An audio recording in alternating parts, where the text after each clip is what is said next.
Sai Tech and welcome back to my channel Sai Tech. In today's I'll try to do the review on the Realme X7 Max device after using for 48 hours. So it's friends, it's been kind of close to 48 hours of using this Realme X7 Max device, but during this time I did intense kind of testing in this phone. As friends, intense testing within this few 2 days of time. And I did upload more than close to 30 videos on this Realme X7 Max as well during this 2 days of time. So make sure to check the playlist. You'll get to know more details. When I said intense, it means really intense. You can find all the videos which I did intense testing. So in this video, 48 hours testing, I'll try to talk about all these different aspects like the performance, display, battery charging, camera, connectivity, build quality. All of these details I'll try to talk in this entire video. And in case if you're one of that person who is actually thinking of buying this smartphone and waiting for my review, make sure to watch till end of the video, friends. Don't try to skip any part because I'll try to point out each and every small disadvantage and advantage about this phone. So try to watch till end of the video. So this is the exact variant I'm trying to use right now, 8GB RAM variant and 128GB model, as you can clearly see, friends. So first let's start with the performance. So the Realme X7 Max has got the Dimensity 1200 processor, which is quite powerful for this kind of price range it's offering. So let me try to show you the couple of benchmark applications so you'll be getting to know the clear idea what it is. And for this kind of price range, it's really great to have this kind of performance smartphone right now without using any kind of bank offers. You can get it for 27,000 without any bank offers. If you have the bank offers, you can get it for 25,000. That's another thing, 25 or 26,000 depending upon the bank. So for this kind of price range, you are getting really decent score, which is close to 7 lakhs of benchmark. That's a really good score. But one thing is that the Android benchmark score is not everything. So as friends, it's not everything because some of the games are not well optimized for the Dimensity 1200. So you won't be able to play the PUBG HDR plus extreme settings, and you won't be able to play the Call of Duty with the high graphic quality and the maximum FPS count. So not only that, I can go on with the list because this processor needs a lot of optimization. You cannot even use the 4D vibrations while playing PUBG game, which is actually supported. This is the only one game which I found which is supported in this phone and which I cannot even use right now. I'm not sure how to enable this. I did try all my settings. I did try to increase the volume and try to play, but still I was unable to get the vibrations in this phone. And let me try to quickly show you the PUBG graphics as well. So definitely, friends, this Dimensity 1200 processor needs a lot of optimization. As you can see, you cannot play the HDR plus extreme settings. Unfortunately, for the PUBG lovers, definitely this is a kind of big drawback. And Call of Duty as well, you won't get high quality in FPS. So in the performance wise, maybe on the benchmark, it's kind of good, but not a great. Because just before this video, I did a video on the 3D benchmark test. So make sure to check that video. You will see really low performance in this Dimensity processor. So as friends, very low performance when compared with the Mi11X and other IQ7 smartphones. So right now, as you can see, whenever I select the very high, you cannot select the maximum FPS. So this is what is happening right now. And I did not even try much of the high-end games. Maybe Genshin Impact. I need to try the Genshin Impact. I did download and install. I'll try to do the Genshin Impact game maybe tomorrow, the review. But overall, the games need kind of optimization for this kind of processor. That's the one thing I can quickly say that. So that's it, friends, is the few words about the performance. That is what I did notice. But overall, the day-to-day task, I did not feel much lag at all. But I'll try to do the speed test comparison with the Snapdragon 870 chipset. So then we'll be able to feel the difference which one has what kind of performance level. So this is a quick impressions about the performance. So it needs optimization for the games. So it's not ready for the present. It is ready for the future. So that is what I can give the statement on the performance. So next is the display. In terms of the display, the phone has got the 120Hz Super AMOLED panel. It's pretty great, and 6.4 inches also really small side and sweet spot for a lot of users in case if you want a small screen displays which is easily accessible by single hand usage, as you can see. And overall, while watching videos also, it looks really good watching in the Super AMOLED display. No issues in terms of the watching the videos. It was pretty good. So but overall, you cannot expect much difference when you compare with the Realme X7 Pro particularly. I will try to do the side-by-side comparison. So I did not find much difference between both displays, Realme X7 Pro and the X7 Max particularly. So there's not much difference you can see apart from the screen size. And about the display, there is no low brightness issue is going on. So low brightness issue means if you try to use the phone with full brightness with long time and playing heavy games, then the brightness will automatically decrease without your permission. That is what happened in this test which I am trying to do. IQ7 and the Mi11X device, those two phones, the brightness automatically decreased.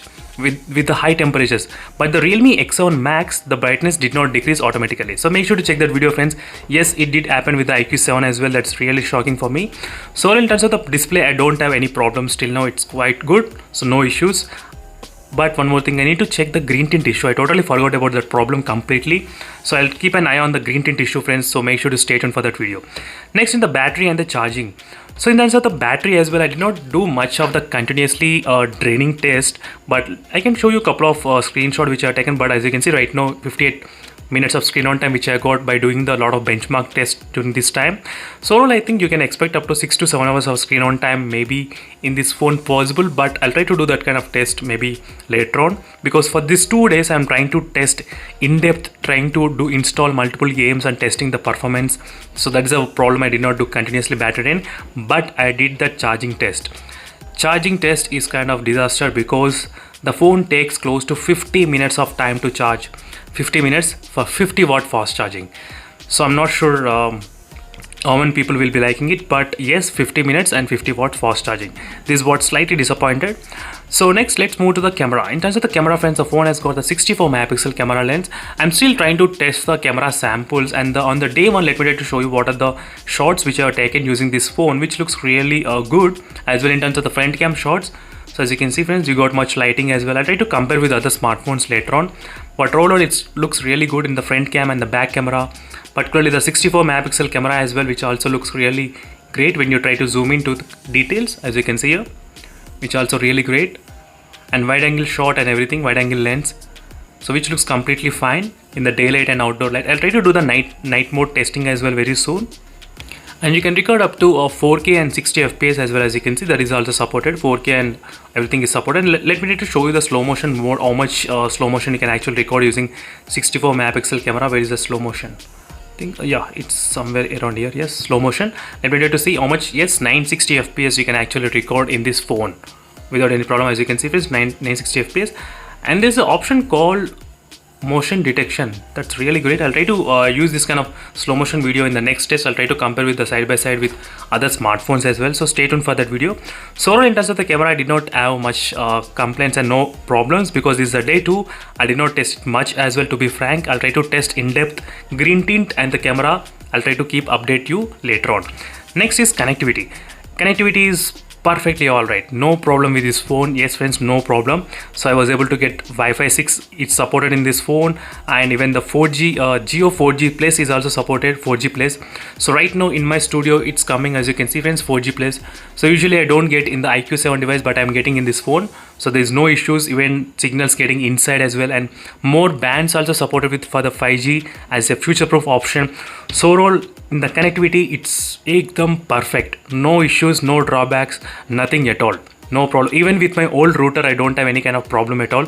Where IQ7 has some kind of slow problem, but this phone doesn't have any kind of problem. So in the connectivity, full out of full. So next, let's move to the build quality. Wow, build quality is another area which I particularly like. I do enjoy this kind of matte and gloss, two different textures, because this is my first time using this kind of matte type mobile phone. So it really feels kind of really good holding in the hand. Every time you touch the back surface, it really feels kind of really good. So it's overall, you do get this kind of sound as well whenever you try to move the hand, and there is not much fingerprints attraction happening as well, as you can see, friends, on the back side. So everything will be visible only in the thin margin. So it feels kind of really good having this kind of design. I'm really happy that they did bring the 3.5mm jack. That's a really best advantage for me overall. And build quality, loudspeaker is also really good. So not much great, because I did come side by side comparison with the Realme X7 Pro as well. I did not find much improvement. So overall, not much improvement in the loudspeaker. Type-C port, I think USB 2.0 Type-C, not like OnePlus devices which are having 3.1. This is not the latest one. And haptic feedback is not great, but it's not okay. It's kind of same like the Realme phones what we see. It's not something you expect more. So there's nothing much change. And feel is also really good. The feel which I like in my hand, it's really great. So final friends, this is a quick review and overall thoughts about the Realme X1 Max, and right now just there's a power cut has happened right now, so that is the reason I'm ready to end this video. And overall this is a quick review friends of this Realme X1 Max. And if you ask me should you buy this phone or not, I think you can buy the phone, but for the gamers you need to keep an eye on the performance and optimization for the games particularly. And there's no problem with the display, and battery charging takes a lot of time. The charging may be close to 50 minutes.